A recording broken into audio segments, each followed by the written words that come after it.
नमस्कार. पिंपरी चिंचवड महानगरपालिकेने शहरातील नागरिकांसाठी पंतप्रधान आवास योजनेची प्रभावी अंमलबजावणी केलेली आहे. त्या अंतर्गत विविध भागात घरे उपलब्ध करून दिली जातात.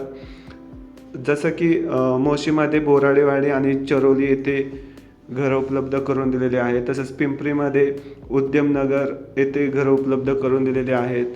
आकुर्डीतील उद्यमनगर येथे सुद्धा घरं महानगरपालिकेने उपलब्ध करून दिलेली आहेत. अशी एकूण 3,668 सदनिका आर्थिकदृष्ट्या दुर्बल घटकातील EWS कुटुंबांना देण्यात आलेल्या आहेत. तसेच डुडुळगावमध्ये सुद्धा 1,190 सदनिकेच्या इमारतीचं बांधकाम सध्या सुरू आहे आणि त्याची सुद्धा सोडत झालेली आहे आणि त्याचा निकाल जो आहे तो जाहीर झालेला आहे.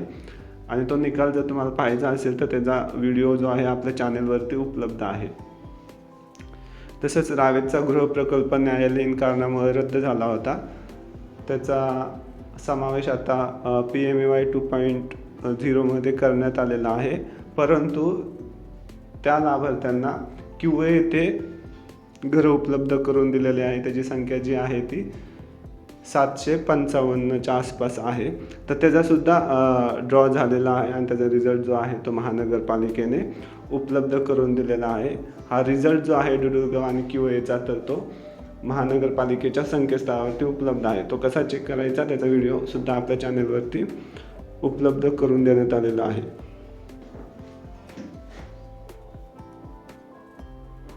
तर आता प्रश्न असा पडतो की काही लोकांना की ह्या सदनिका विकता येतात का किंवा भाड्यानं देता येतात का किंवा ज्यावेळी आपण ही घरं विकतो त्यावेळेला किती टक्के रक्कम महानगरपालिकेला द्यावी लागते. तर याबाबतची माहिती आपण या व्हिडिओमध्ये थोडक्यात घेणार आहोत. तर बघा, प्रधानमंत्री आवास योजनेच्या वेळोवेळी जाहीर केलेल्या तरतुदीनुसार असल्याने 10 वर्षापर्यंत सदनिकेची विक्री करता येत नाही. अगर भाडेपट्ट्याने देता येणार नाही.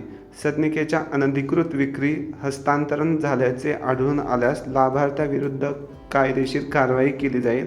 तसेच 10 वर्षानंतर सदनिका विक्री करावयाची झाल्यास त्यावेळेच्या बाजारभावानुसार सदर सदनिकेच्या जमिनीच्या 50% रक्कम पिंपरी चिंचवड महानगरपालिकेमध्ये जमा करणं किंवा महानगरपालिकेस देणं क्रमप्राप्त आहे. ठीक आहे.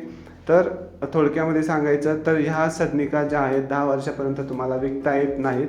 भाड्यानं त्या अजिबात देता येत नाही. महानगरपालिका वेळोवेळी चेक करत असते. त्याच्यामध्ये जर आढळलं की तुम्ही सदनिका किंवा लाभार्थ्यांनी सदनिका या भाड्यानं दिलेल्या आहेत तर त्यांचा ताबा काढून घेते. याबाबत आता महानगरपालिका स्ट्रिक्ट झालेली आहे. ठीक आहे. म्हणजे तुम्हाला सदनिका भाड्यानं देता येणार नाहीत. शिवाय 10 वर्षांनी जर तुम्हाला या सदनिका विकायच्या नसतील तर त्याच्या 50% रक्कम जी आहे ती महानगरपालिकेमध्ये जमा करणं क्रमप्राप्त आहे. ठीक आहे. तर आणि या ज्या सदनिका आहेत किंवा या योजनेसाठी फक्त पिंपरी चिंचवड महानगरपालिकेतलेच रहिवासी अर्ज करू शकतात, जे की चांगली गोष्ट आहे. तर हीच महत्त्वपूर्ण माहिती होती. धन्यवाद.